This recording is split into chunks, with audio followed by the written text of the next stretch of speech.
Have you ever scrolled through old photos and seen something unsettling? Like this one, a family portrait from the 1800s. But who is that hazy figure hovering behind them? Is this proof of the paranormal? Or is it just the Victorian version of Photoshop? Let's travel back to the mid-19th century. America was reeling from the immense loss of the Civil War. Nearly every family had lost a son, a father, or a brother. People were desperate for any sign that their loved ones were at peace, that they were still watching over them. This widespread grief created a perfect storm for a new and rather spooky business to emerge: spirit photography. It all started with a man named William Mumler in Boston. In the early 1860s, he was taking a self-portrait when he noticed a second, ghostly figure in the developed image.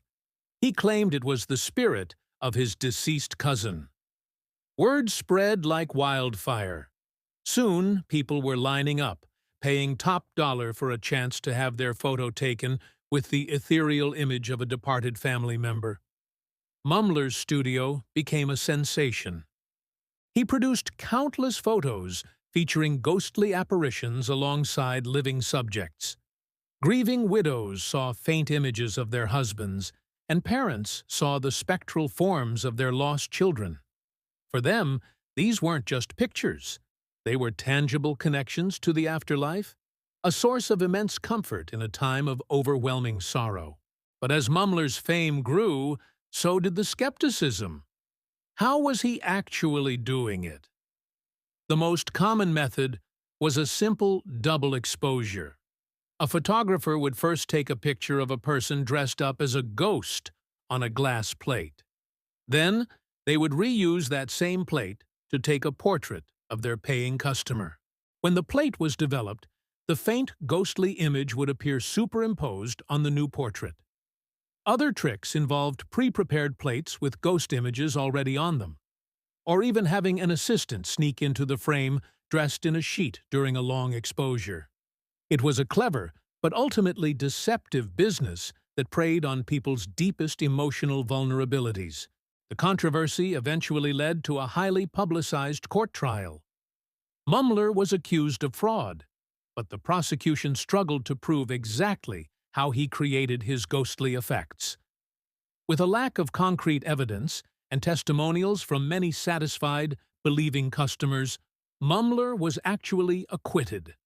However, the scandal ruined his reputation, and his career in spirit photography was over. Despite Mumler's downfall, the trend didn't die.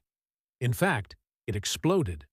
Dozens of other photographers jumped on the bandwagon, each with their own unique ability to capture spirits on film.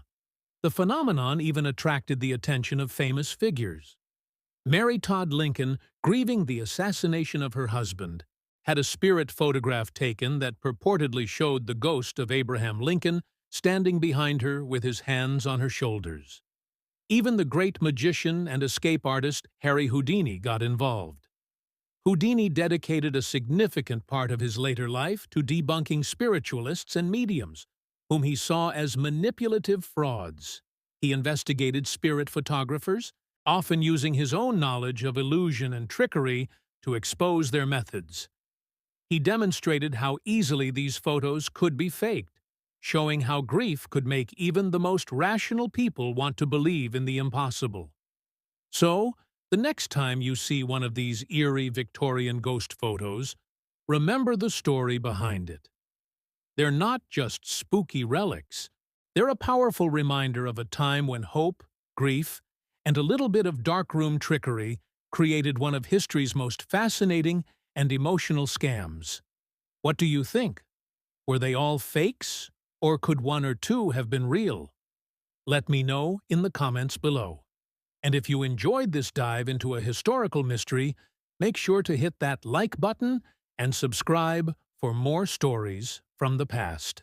Thanks for watching.